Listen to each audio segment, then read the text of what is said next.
Hoje, então, o tema é introdução à gestão de projeto e é um bate-papo, tá, pessoal? Então, sempre que vocês tiverem complemento, que vocês tiverem exemplo, que vocês tiverem dúvidas, não fiquem com medo de perguntar, não tem pergunta boba. Eu acho que a ideia, de fato, a gente aprender. Se a gente sair daqui e não tiver aprendido alguma coisa nova, então eu não cumpri a minha missão.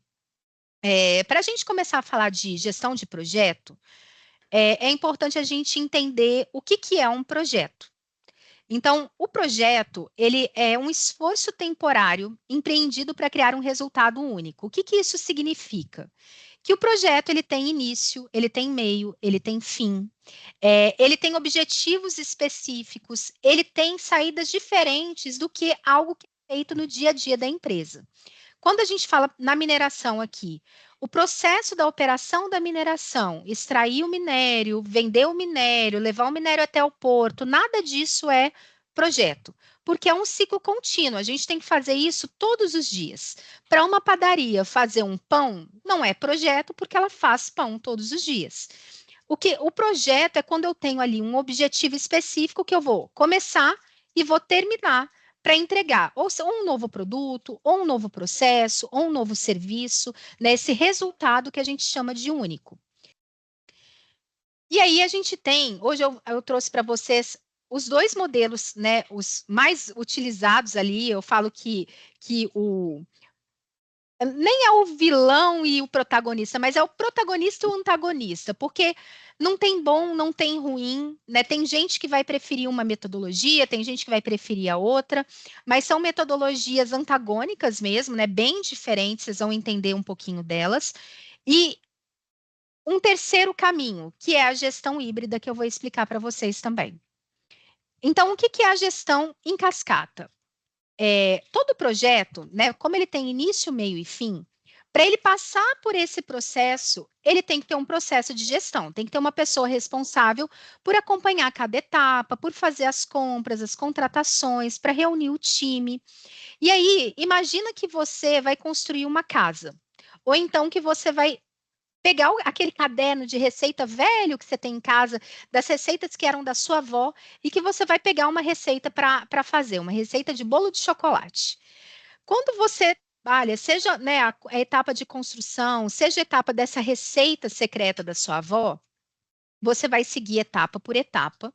Então, antes de você colocar para assar, você tem que separar os ingredientes. Depois que você separa os ingredientes, você tem que misturar, fazer todo o processo ali de mistura dos ingredientes. Aí você liga o forno na temperatura certa, você unta o tabuleiro e etapa por etapa. Na construção da casa, não tem como você decorar o banheiro sem você ter feito a fundação. Então, são etapas que antecedem a outra para que você consiga, no final, ter o seu produto final.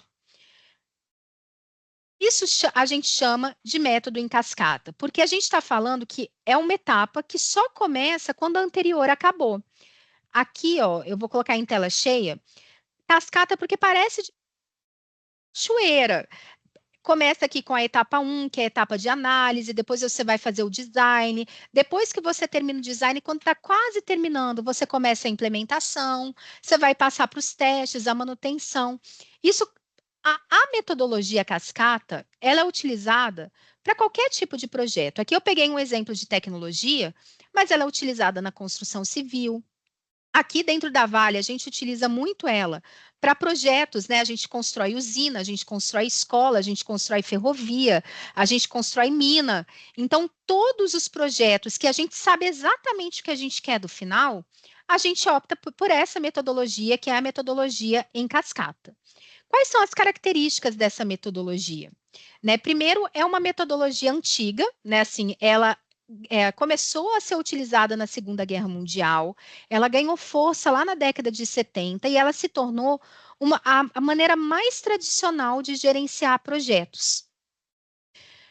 Normalmente, ela possui algumas fases que são básicas, né? Muda um pouquinho de um projeto para o outro, mas basicamente um projeto via cascata ele começa com a iniciação, é o start do projeto, é a contratação do time, é a compra, as compras e aquisições, é o planejamento dos objetivos, é você saber o que você quer lá no final, você desenhar o escopo, os requisitos.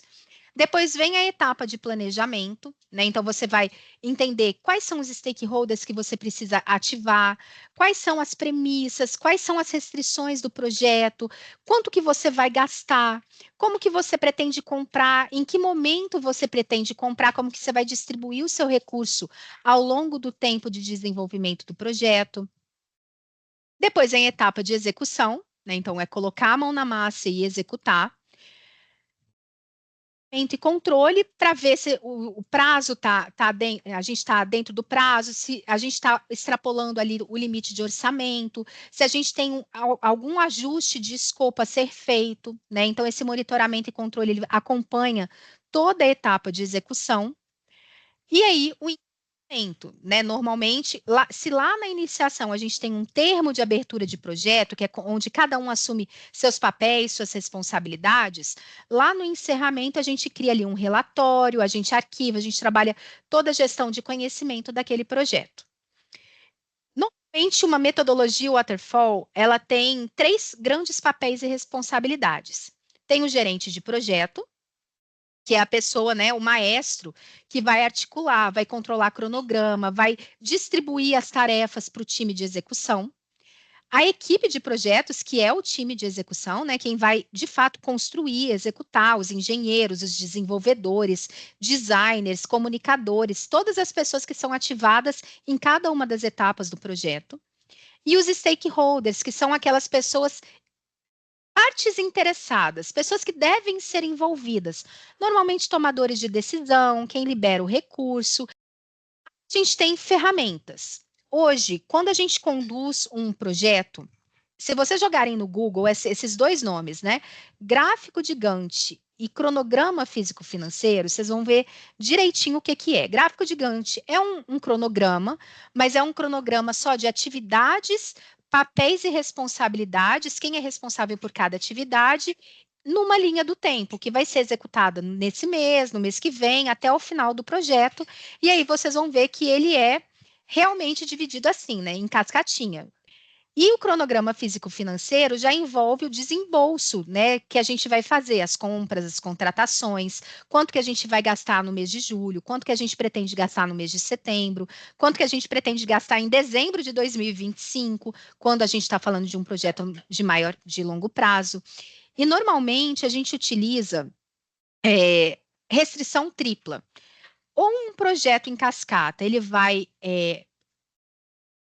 falhar em escopo, ou ele falha em tempo, ou ele falha em custo. A gente sabe, por exemplo, a Flora está em obras, né, Flora? A gente sabe que obra começou, você não tem muita previsão de certinho, você tem uma estimativa de tempo e custo, mas certinho, hoje a gente não consegue estimar. Por N percalços que podem acontecer ao longo do caminho.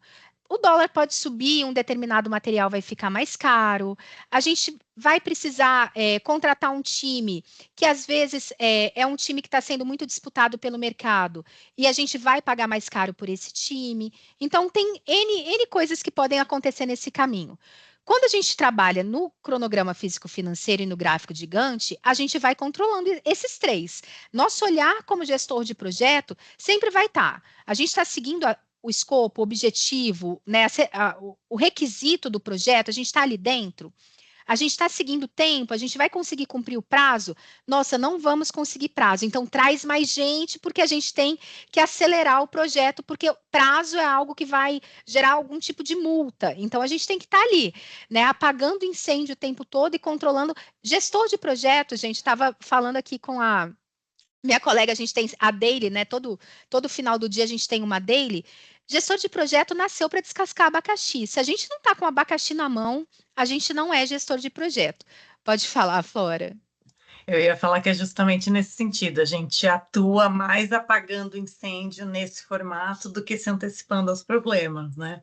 Acho que a grande maioria está acostumado a isso, nesse tipo de gestão, né? Com certeza.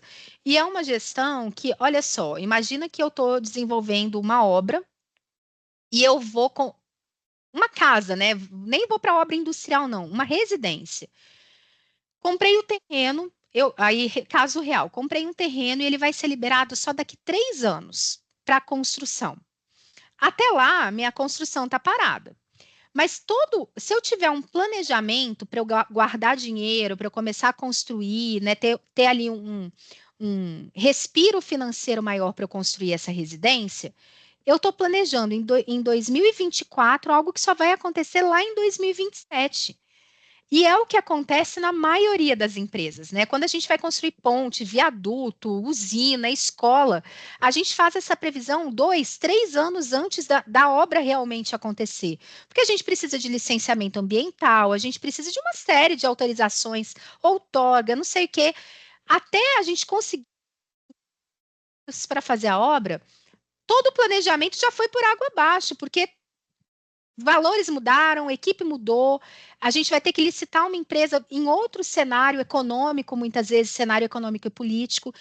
É muito impossível. Eu falo que o planejamento dentro da metodologia cascata, ele foi feito para dar errado, mas é algo realmente complicado.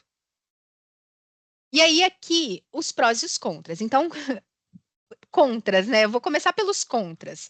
Essa incerteza prática sobre a entrega final, né? Porque eu acho que, como a gente começa dentro da metodologia cascata, os projetos eles são grandes, né? Assim, são escopos muito grandes, são projetos que vão demorar muito tempo. É muito difícil que no início do projeto a gente já tenha uma visão precisa das últimas fases. E a gente precisa de um alto nível de assertividade sobre os requisitos iniciais para que a gente entregue o valor, né, que foi prometido. É muito difícil, dentro dessa metodologia, que é linear, é sequencial, que a gente consiga modificar. Apareceu ali uma novidade, por exemplo, 2022 a gente nem tinha chat GPT. Aí nasceu o chat GPT. Que isso vai impactar dentro de determinado projeto? Dentro de um projeto em cascata, simplesmente a gente ignora a existência do chat GPT, a gente começa a seguir, a não ser que vai causar um grande estrago, né? Não ignorar essa nova tecnologia. Agora, é uma abordagem mais fácil de aplicar, não tem muito mistério você entender que começa com a definição de requisito e objetivo, depois você vai planejamento, depois execução, são etapas simples de explicar, né? Então as pessoas elas conseguem executar, leigos, né? Pessoas que estão ali no dia a dia da operação, às vezes nunca geriram um projeto, nunca participaram de um projeto, dentro da metodologia Waterfall, elas vão se sentir confortáveis em contribuir. A gente tem documentação em todas as etapas, porque finalizamos a etapa de iniciação, geramos um documento. Finalizamos a etapa de planejamento, geramos um documento, que são as entregas, né? A gente fala das entregas de conclusão mesmo daquela fase, para que fique documentado as discussões e a gente esteja ali o documento aprovado para ir para a próxima fase. Tem uma da equipe em cada etapa, porque tá todo mundo ali sabe exatamente o que fazer, está tudo muito bem detalhado, a equipe acaba indo de uma maneira mais clara ali nas etapas, e tem um foco maior nas metas e requisitos definidos lá no início, porque de fato não tem por onde escapar, né? Assim, se você tiver que pedir, eu já liderei projetos dentro da metodologia Waterfall, que eram projetos que eu estava utilizando recurso público.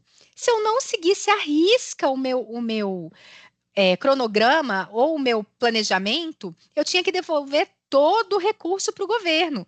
Então, não sei, quem participou aqui do Fomento e viu a fala da Cibele, né, quando a gente utiliza o recurso lá das FAPs, da FINEP, é isso. Então, normalmente, projetos que utilizam recursos de fomento público vão ser guiados por metodologias Waterfall, que são metodologias que impedem qualquer alteração de escopo. Que impedem não, tá? Não vou ser tão dura, mas que dificultam a alteração de escopo. E aí, voltando aqui, a gente tem a gestão ágil. Se antes vocês estavam imaginando ali que vocês estão construindo uma casa, agora eu quero que vocês imaginem um jogo de futebol. Toda vez que um um jogador, eu entendo muito pouco de futebol, tá, gente? Então, se eu der algum exemplo errado aqui, me corrijam. Mas no futebol, normalmente tem ali o cara, o atacante, o lateral. O cara que é lateral, ele fica andando para baixo e para cima no campo, acompanhando tanto os movimentos de defesa quanto os movimentos de ataque, para dar o suporte para os jogadores, né? Assim, então, se eu estou na defesa, eu tenho que ver todo o movimento, reconstruir a minha estratégia, porque pode ser que o cara né, concorrência do time, do outro time, esqueci o nome. Adversário. Adversário, obrigada. O do time adversário, ele tá vindo, ele vai fazer o gol, ele tá vindo ali com 3, 4 pessoas no ataque, e eu tenho que reconstruir minha estratégia de defesa, porque eu não estava prevendo aquilo, né? Algo que aconteceu em tempo real. Quando a gente olha para o futebol, todas as táticas, né, todos os movimentos, eles têm que ser construídos minuto a minuto. Cada passe, cada chute, cada reação gera uma outra reação do time adversário. É preciso você estar antenado ao movimento que está acontecendo. E, gente, dentro de uma empresa, é exatamente assim que acontece também. Né? Assim, a gente está jogando aqui, o concorrente está jogando ali. Então, se o concorrente foi por um lado, a gente tem que reconstruir nossa estratégia. Nós estamos jogando aqui, foi criada uma nova tecnologia ali. São novas tecnologias, é a sociedade pedindo por mais sustentabilidade, é um impacto das novas gerações. Eu não estou conseguindo contratar mão de obra para determinada fase do projeto, porque as novas gerações elas estão ali com outro desejo de carreira, né? Então elas não querem o primeiro emprego, aquele primeiro emprego de assistente, eles já querem entrar sentando na mesa no escritório no ar-condicionado. É o tempo todo a gente tem que tomar decisão. E isso faz com que a metodologia ágil ela facilite esse processo de aprendizado e de tomada de decisão em tempo real. A gente se torna mais rápido em reação às transformações que estão acontecendo. Quando a gente fala em agilidade, não é sinônimo de ser rápido, tá? É ser rápido na reação diante da transformação, mas não necessariamente um projeto guiado pela filosofia ágil, ele vai demorar menos tempo. Pode ser que ele demore o mesmo tempo do projeto, utilizando metodologia anterior. Só que ele vai ser mais... você vai conseguir aprender e tomar decisões melhores em tempo real, de acordo com o que está acontecendo no mundo. Como que surgiu essa filosofia ágil, né? Em 2001, a galera de TI, né, de desenvolvimento de software, eles estavam incomodados com a eficiência dos projetos que estavam sendo conduzidos pela metodologia em cascata, porque eles achavam que aquela metodologia não entregava valor no tempo que eles precisavam, que muitas vezes, um ano depois que você decidiu construir um software, a tecnologia já tinha avançado muito, tudo já tinha mudado, e eles estavam com um escopo muitas vezes ultrapassado, de linguagem tecnológica, né, de decisões, de requisitos. As pessoas já queriam outra coisa e eles ainda estavam desenvolvendo o que tinha sido planejado há um ano atrás. Então, eles fizeram um manifesto ágil, que é um documento super famoso, que tem uma declaração de valores e princípios que vão contribuir com a entrega de valor nesse contexto. Quais são esses valores e princípios? Primeiro, valores ágeis. Eles entenderam que dentro do contexto de desenvolvimento de software, as pessoas, né, os indivíduos, a forma como eles se relacionam, tem que se sobrepor os processos e ferramentas. Muitas vezes, vou pegar um exemplo aqui clássico, que eu tenho certeza que qualquer um que trabalha numa indústria um pouco maior já sofreu, preciso contratar.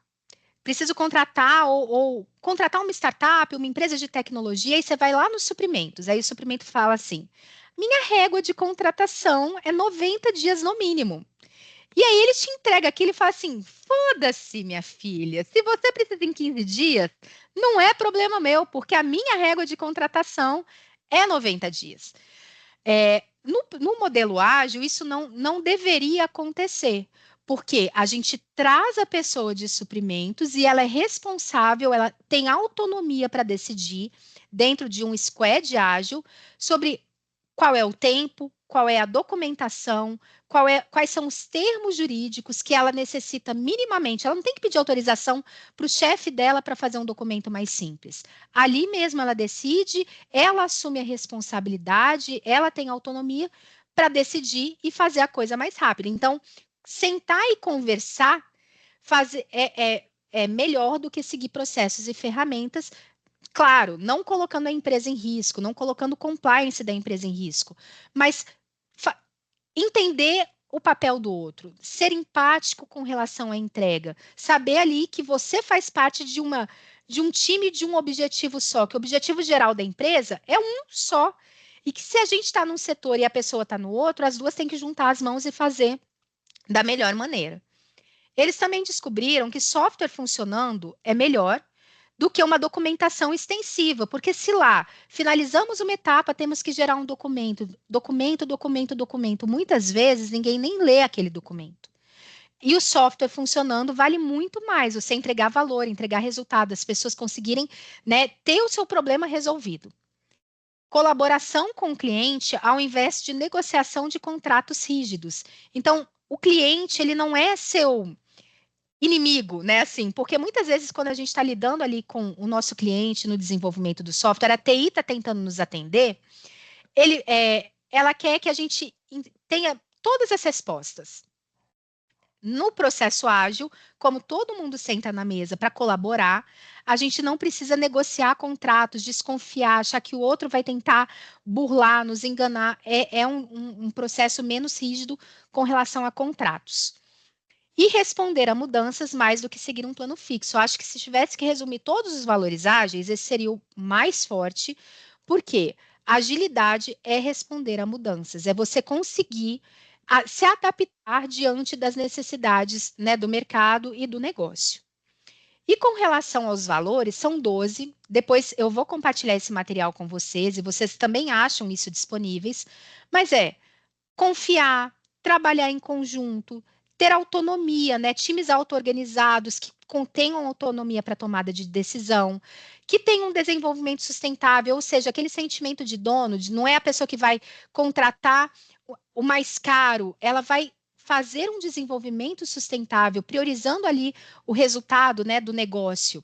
Conversas face a face para resolver problemas, ao invés de ficar trocando 1000 e-mails, marcar uma reunião, ir lá resolver na mesa, às vezes vai mais rápido, né? Simplicidade, fazer o mais simples primeiro e incrementando de pouquinho em pouquinho até entregar valor. Esses são os princípios ágeis. Resumindo, esses valores e princípios ágeis eles trazem? Eles trazem essa filosofia de gestão mais sistêmica, mais holística, que vai envolver várias pessoas do time da empresa, um time multidisciplinar, que envolve desenvolvimento, envolve compras, envolve controladoria, envolve a galera da comunicação, todo mundo ali reunido e dedicado para resolver aquele problema que foi priorizado. Né? A gente tem mais eficiência, porque isso até é uma outra pauta de um outro ponto. Quando você foca em um projeto ao invés de 10, de 20, se você tem poucos projetos para executar, o seu foco é maior.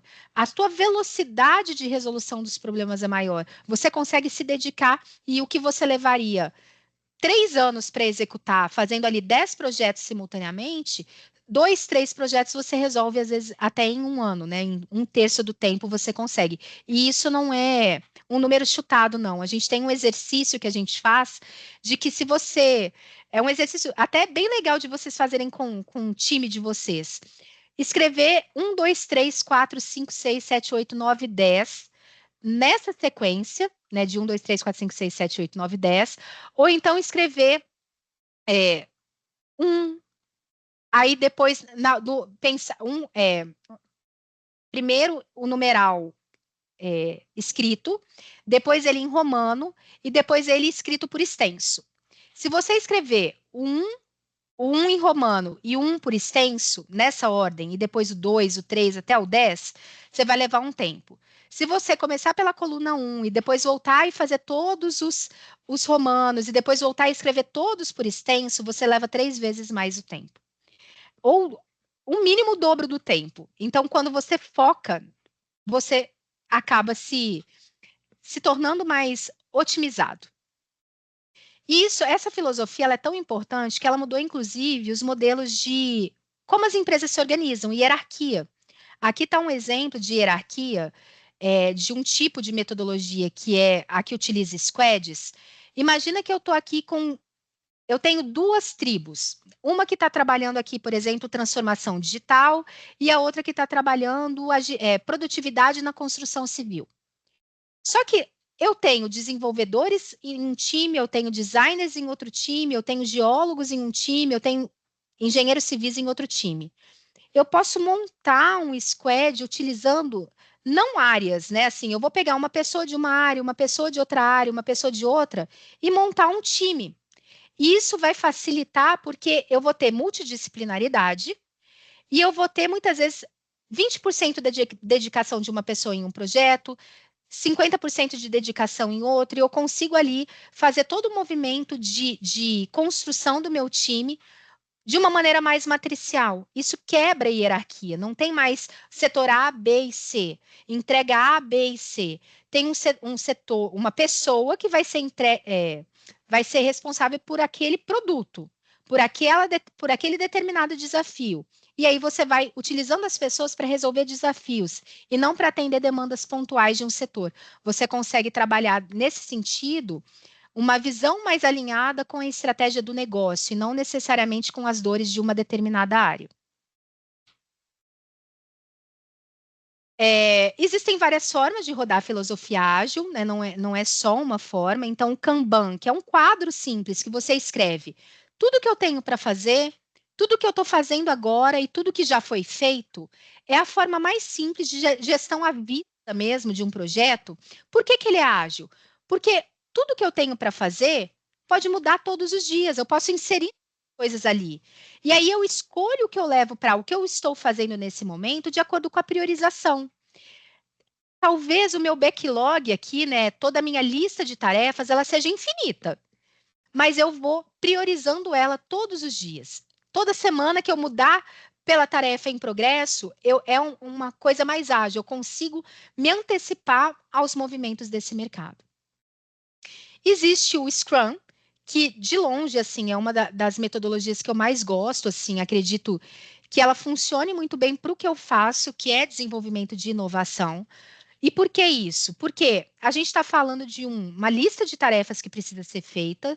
Normalmente essa lista de tarefas ela é trazida pelo dono do negócio ou dono do problema. A gente também chama PO aqui de Problem Owner, né? Que é o dono do problema, o cara da área de negócio. E esse cara vai me trazer uma visão, às vezes é um líder, às vezes é um gerente, às vezes é um supervisor da área, mas ele vai me trazer essa visão e ele vai me abastecer, ele vai falar assim, olha, esse desafio está trazendo esse impacto, isso daqui é prioritário para mim, essa funcionalidade é mais interessante para o nosso time, e ele vai abastecendo isso. Esse backlog ele vai sendo priorizado e a cada 2 semanas eu vou entregando para ele novidades, né? Eu vou entregando funcionalidades, eu vou entregando mais conhecimento sobre o problema, né? A gente vai entregando à medida que o backlog é priorizado. Eu envolvo os meus líderes, os meus stakeholders, os meus sponsors em reuniões de revisão. Então, a cada término de sprint, eu trago essas pessoas para entenderem como que é feito, eu trago essas pessoas para darem feedback de como pode ser a próxima fase, de quais foram as coisas que deram certo, quais foram as coisas que deram errado, dos pedidos de ajuda que eu levei que eu não tive retorno. E aí eu volto para o meu backlog e repriorizo, né? E todos os dias eu tenho reuniões diárias para eu falar assim, ó, isso deu certo, isso deu errado, amanhã eu pretendo fazer isso, quem pode me ajudar a fazer tal coisa? E essas reuniões diárias, elas envolvem o time de desenvolvimento. É uma das metodologias que eu mais gosto mesmo, e qualquer hora a gente pode fazer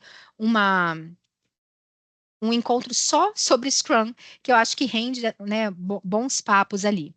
E também tem o Lean Startup, que é uma metodologia também de desenvolvimento de tecnologia, onde a gente trabalha aqui.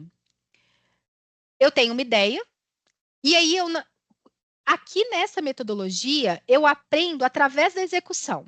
Eu tenho uma ideia, eu executo essa ideia, eu eu recebo feedbacks, tipo, olha, tá bom, não tá, você não entendeu direito o problema, você precisa melhorar isso daqui não tá atendendo às nossas expectativas.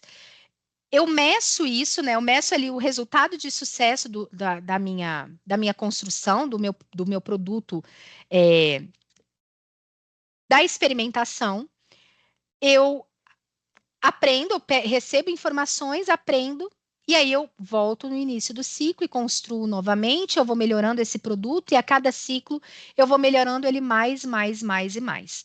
Então, ele também é uma ferramenta de Lean, mas qual é, ó, de Lean, de uma metodologia Agile, mas por que que eu não gosto tanto dela? Porque eu sou designer. E o designer, dentro da metodologia de inovação que a gente conduz, tem uma fase muito importante que aqui no Lean a gente não considera, que é a compreensão profunda do problema. Então, eu falo que a metodologia do design, ela está mais para uma metodologia híbrida do que para uma metodologia ágil, porque a gente gasta muito tempo entendendo o problema e levantando diversos requisitos e cenários possíveis para aquele contexto problema, para depois partir para esse processo de construir, testar e ouvir, né, o mercado. Então, é um pouquinho diferente. Prós e contras, toda metodologia tem prós e contras, tá, gente? Por mais que eu goste mais do ágil, dentro do contexto, vocês vão ver que o ágil, ele tem um risco do escopo ser maior do que o previsto. Você começa a... Como o backlog, ele não é fechado, toda hora pode entrar coisa nova no backlog. Um projeto que às vezes ia durar 2 anos, dura 3, dura 4, dura, né? Dura até mais.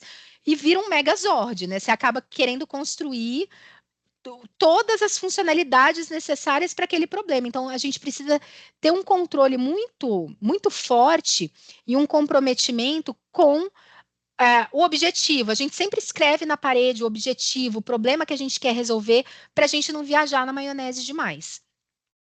Possíveis imprecisões, né, se as metas e objetivos não forem claras, e exige uma experiência e um comprometimento muito forte do time, principalmente da liderança, porque a gente está falando de times com autonomia. Se o líder não entende que o time precisa tomar uma decisão sem consultar ele, porque isso vai facilitar, ele vai falar assim, mas para que eu sirvo aqui? Né? Se eu não estou aqui para falar sim ou não, para assinar um papel, para autorizar, qual é o meu papel? Então, inclusive, tem capacitações de liderança agile para capacitar esses líderes a serem líderes que criam um ambiente favorável à agilidade dentro da empresa. E com relação aos prós, visibilidade e transparência do projeto, porque todo mundo sabe de tudo que está acontecendo, facilidade para adaptar e fazer alterações, responsabilidade e autonomia para a equipe e redução de custo, porque a gente está tomando uma decisão e quando a gente erra rápido, a gente reduz o investimento desse erro, né? Assim, porque imagina que a gente descobre que está errado só lá no final. E o exemplo que eu trago aqui é quando a gente vai abrir um restaurante. Imagina que eu quero abrir um restaurante mexicano na minha cidade e eu moro numa cidade ali pequena, 20 mil habitantes. Aí eu contrato pessoa, faço curso, decoro, crio logomarca, nananã, inauguro. E no dia da inauguração, quando a cidade vai lá conhecer o meu restaurante, cara, ninguém gosta de guacamole, ninguém gosta de pimenta, né? Assim, e aí eu descubro que ninguém gosta de comida mexicana de 300 mil reais. E já era, já fiz o investimento. Agora, se eu começar a testar isso em ciclos mais curtos, como eu poderia fazer? Eu vou para a praça da igreja, sempre tem um coreto em cidade pequena, né? Vou ali para a praça do coreto da igreja, crio uma degustação, distribuo alguns tapas, algumas comidas ali, pergunto se a pessoa gosta de mais apimentado, menos apimentado, se ela gosta de abacate, se ela prefere outro sabor. E aí eu vou testando o paladar da minha cidade. Inclusive, eu posso testar se o melhor local para abrir o restaurante é na pracinha do Coreto, se é num bairro mais afastado, se é num bairro de alto poder aquisitivo. E aí eu vou testando as minhas hipóteses com relação ao projeto. É isso que é o ágil, né? O aprendizado ser mais constante. E aí, o que é o híbrido? Rapidinho, é o melhor dos dois mundos, né? Quando eu falei do design thinking, ele é mais ou menos um híbrido, por quê? A gente mistura uma parte do projeto que vai ser preditivo, E a outra parte vai ser um projeto mais ágil. Então, eu vou fazer todo descritivo do projeto, um aprofundamento, vou definir os requisitos de uma maneira mais robusta e tudo mais, mas na hora da execução, eu vou fazer através de backlog, vou utilizar umas sprints, vou fazer entregas. E eu coloquei aqui é, um vídeo que é da Belgo, da época que eu estava lá. É um vídeo que está público, mas é um vídeo onde eles fizeram o nosso jeito de ser ágil. Eles construíram o próprio manifesto ágil. E aí, a hora que eu compartilhar esse material, vocês vão ver. Eu não vou passar agora para não atrasar muito a nossa agenda, mas é muito interessante, porque o híbrido ele permite que você traga o ágil para dentro de organizações tradicionais.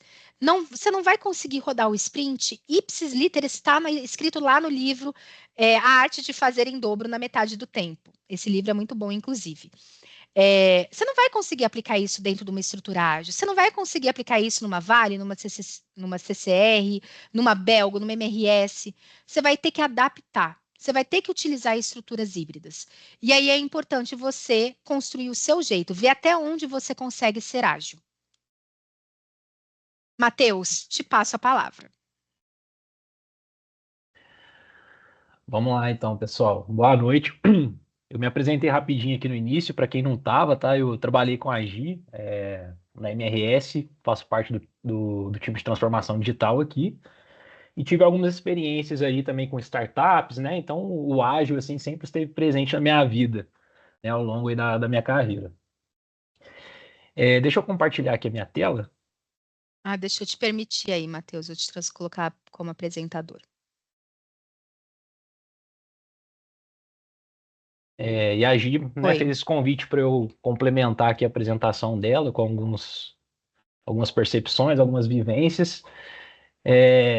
E hoje, na hora que eu estava montando, Gi, deixa eu apresentar aqui, eu tive a ideia de trazer aqui para a gente discutir, pegando um pouco aí do espírito das Olimpíadas, né? Para a gente sedimentar aqui o nosso conhecimento. Analisando essas imagens aqui, pessoal, com base nesse conceito que a Gi foi trazendo, qual dessas equipes aqui vocês consideram que elas deveriam trabalhar no modelo de gestão ali, né, do percurso, no modelo tradicional, e qual das equipes deveria trabalhar no modelo ágil? Fábio, você levantou a mão? Pode falar, Flora.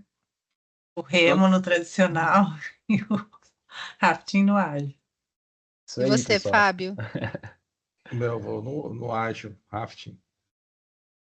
Exatamente, pessoal. Eu já tô achando aqui um pouquinho o contrário. Eu fico pensando aqui assim, poxa, o remo geralmente está atrelado muito à competição. Então, precisa de um time unido ali em coisa. Às vezes, ele tá mais ali pro ágil, sabe? Apesar de que tem todo o tradicionalismo do movimento. Sim, então a leitura que eu tenho, pessoal, é o seguinte, né? Como a gente percebe aqui na modalidade do remo, analisando o contexto, você vê que eles estão diante de um cenário muito mais previsível, né? A calmaria ali do mar.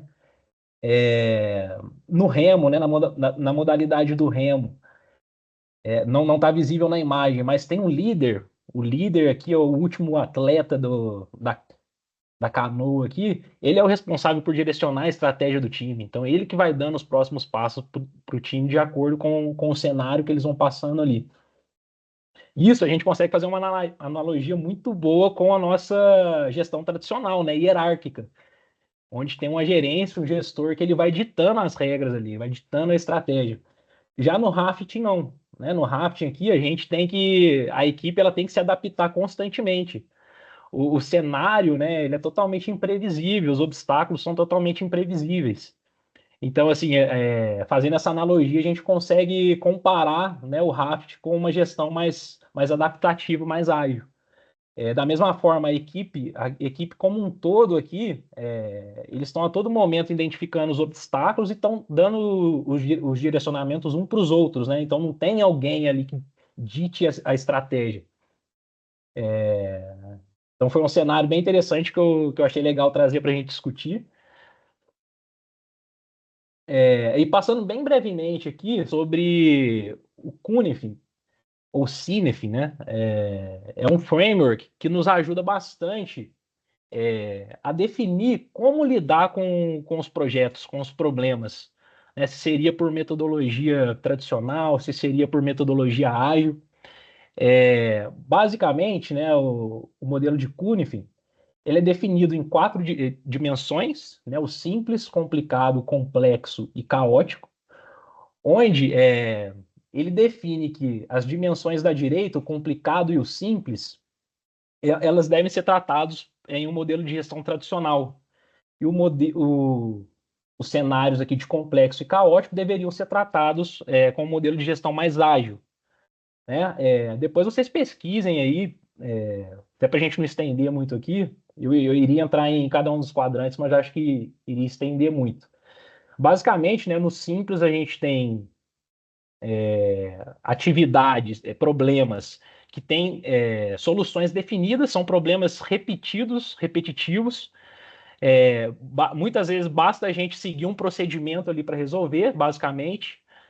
E no complicado ali, a gente tem problemas também com soluções conhecidas, mas que muitas vezes requerem uma análise mais detalhada, uma análise mais especializada. E dentro do complicado, eu vejo que entra essa questão da gestão tradicional. No Aí, complexo, perguntaram o que é o C e o que é o E. O C significa causa e o E significa efeito. Então, assim, o simples significa que a gente tem causas e efeitos muito claros. Vamos supor, né? Vamos dar um exemplo aqui, aproveitando que eu já comecei a explicar. Vamos supor que você tem um problema de que o seu carro está com combustível na reserva, por exemplo. A solução para a gente ela é muito clara, né? Basta você ir no posto de gasolina, basta seguir um procedimento, ir no posto de gasolina e abastecer. Agora, vamos supor, estou pegando aqui exemplos da vida pessoal, né? Vamos supor que você vai planejar uma viagem, por exemplo, internacional. Uma viagem internacional, você vai precisar de um planejamento, de um detalhamento maior. Você vai precisar, tirar um passaporte, tirar um visto, se você não tiver. Você vai precisar reservar um hotel, né? Você vai precisar comprar sua passagem. Então, ele já entraria aqui dentro do quadrante complicado. Mas ainda assim, esses dois cenários aqui, eles podem ser resolvidos com a gestão tradicional. Né? Você consegue ali ter um planejamento para você chegar no seu resultado. Já no lado esquerdo aqui, dentro aqui do quadrante complexo, são situações onde a gente precisa de experimentação para chegar num resultado aceitável, né? Então a causa e o efeito aqui, elas, de certa forma, elas emergem juntos. Então são necessárias essas interações, esses feedbacks, para que a gente consiga, de fato, chegar num resultado legal. Né? Então, por exemplo, aqui, né, para não falar que o ágil é somente para desenvolvimento de soluções digitais. Vamos supor que você está reestruturando a cultura organizacional da sua empresa, por exemplo. Cara, não é algo que você consegue planejar ali detalhadamente, executar ali detalhadamente, né, só para depois você ter uma entrega. É algo que você precisa ir experimentando aos poucos. Você precisa fazer entregas incrementais. Né? Então, dentro aqui do modelo de Cynefin, os problemas que se encaixam aqui dentro do quadrante complexo, eles deveriam ser tratados no modelo de gestão ágil. Assim como o caótico, né? Pensa que o seu carro pegou fogo, por exemplo. Você não vai se planejar, né? O que você vai fazer? Cara, vou planejar o que eu vou fazer. Não, você vai pegar o extintor, você vai agir. E só depois você vai planejar. Você vai ver o resultado e vai planejar quais são os próximos passos. Então é basicamente isso que o modelo quer trazer para a gente, tá? E aí, né, o case de fato aqui para a gente não tomar mais muito tempo, eu trouxe um case de quando eu atuei aqui em uma das startups, né, que eu comentei no início. É uma startup do segmento de postos de combustível, onde a gente foi solicitado para desenvolver, né, por um dos clientes, um aplicativo para frentistas. Beleza, pessoal, com base no que a gente falou aqui, né? Desenvolver um aplicativo para frentistas. Você recebe esse tipo de demanda, aonde vocês classificariam isso? percepção de vocês com base no que entenderam daqui. É complexo, eu também ia falar de complexo. Perfeitamente, Depende do né? problema, né? Assim, um aplicativo de frentistas para quê? Que resolve que problema? Exatamente, eu tenho que saber para Exatamente, quê. exatamente. Esse é realmente o cenário que a gente tinha. Cara, pô, beleza. Para que o frentista vai querer esse aplicativo? Né? Qual que vai ser a utilização dele no dia a dia ali? Quais funcionalidades que um frentista precisa ter no aplicativo? Então, é exatamente assim que a gente tratou, né? Foi um problema complexo. Então, para isso, né, a gente utilizou, obviamente, aí, o modelo de gestão ágil, baseado aí tanto no design sprint, que é uma metodologia aí mais para a gente fazer uma concepção de um produto. Então, a gente faz todo um trabalho de mapear as necessidades dos usuários, a gente faz esboços de soluções. Até aqui embaixo eu coloquei alguns esboços que foram feitos durante o design sprint. E eu queria destacar aqui a simplicidade que é a questão da agilidade, sabe? Eu acho que, assim, se você vai apresentar isso aqui, né, esses esboços de alguma empresa tradicional, pode ser que as pessoas te olhem meio torto, assim, não acreditem, não deem credibilidade para o seu trabalho. Mas lá a gente utilizou aqui um papel A4, caneta, e os usuários presentes, dando as opiniões deles, ajudando aqui a gente a construir esses esboços. E assim foi, né? A gente conseguiu chegar num protótipo testável com base nesses esboços, testamos com os frentistas, os feedbacks foram super positivos. Com base nisso, a gente partiu para o desenvolvimento. Né? Também o modelo ágil aí utilizando o Scrum. Então, além da gente ter já eliminado a incerteza aqui no início, né, experimentado com o usuário, a gente também ainda utilizou um framework ágil de desenvolvimento para ir iterando aí com o cliente frequentemente, né? E ainda assim pegando mais feedbacks e adaptando o produto de acordo com a necessidade do cliente.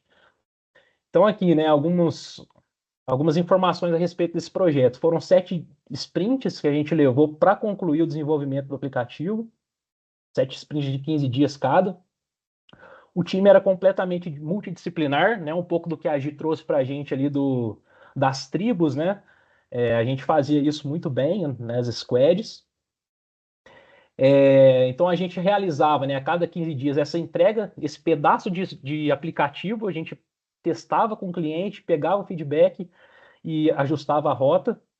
Em todas as sprints, todo o trabalho era executado, né? Então a gente fazia o trabalho de UX ali, com o desenho das telas, vinha os desenvolvedores, desenvolvia, vinha o pessoal da qualidade, analisava os resultados, né, testava o produto.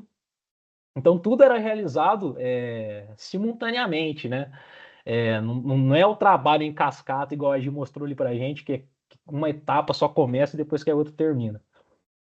E por fim, né, o aplicativo foi disseminado aí por vários clientes dessa startup, e tivemos aí muitos feedbacks positivos relacionados ao valor que a aplicação gerou aí para os usuários, né? E aqui eu só trouxe algumas fotinhas aqui, alguns prints do aplicativo para vocês verem. Ficou bem legal, inclusive foi o tema do meu TCC, então tem um apego emocional aí por essa aplicação. E é isso, pessoal. Eu tinha preparado para a gente. Muito bom, Matheus. Obrigada por compartilhar esse case. E aí, só para a gente concluir mesmo, assim, eu acho que já ficou claro, né? Qual é a melhor? Não tem melhor.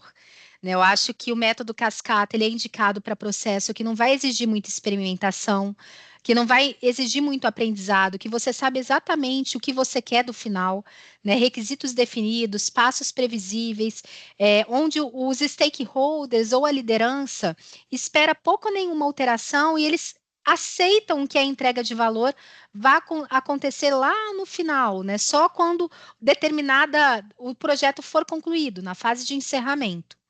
E na metodologia ágil, a gente vai utilizar em processos que vão exigir experimentação, que vão necessitar de um aprendizado mais gradativo para que aos poucos você entenda melhor quais são os requisitos necessários e desejados pelo cliente, e onde os stakeholders, a liderança, exige entregas de valor em ciclos mais curtos, né? Ela espera que você não demore um ano para entregar valor, que essa entrega aconteça em 3 meses, em 15 dias, e que você consiga ali de 15 em 15 dias ir aumentando a sua entrega de valor e aprimorando o seu projeto, né, num crescimento contínuo aí de descoberta e de entrega de valor.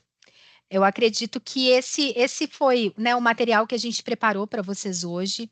Eu espero que tenha ficado claro a diferença entre metodologia ágil e metodologia cascata, que vocês consigam ter uma visão de como aplicar isso no dia a dia.